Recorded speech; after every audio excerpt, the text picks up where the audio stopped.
আমি একজন চিপস, বাংলায় যাকে আলুর চিপস বলে। সবাই বলে যে আমি নাকি প্যাকেট অনুযায়ী কম থাকি, আমার মধ্যে হাওয়া ভরা থাকে। এটা একদম ঠিক যে আমার পরিমাণটা কমানো হয় এবং তার মধ্যে হাওয়া ভরে দেওয়া হয়। কারণ কি জানেন?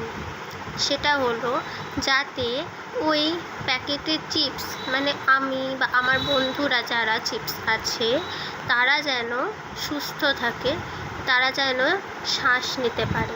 তাদেরও তো শ্বাস প্রশ্বাস চলাটা জরুরি। একমাত্র মানুষ বা পশু পাখিদেরই একমাত্র শ্বাস প্রশ্বাস চলবে তেমন তো কোনো কথা নেই। আমাদেরও একটা অধিকার আছে শ্বাস প্রশ্বাস নেওয়ার। তো সেটারই ব্যবস্থা হচ্ছে এই প্যাকেটের মধ্যে হাওয়া ভরা জিনিসটা। ওকে।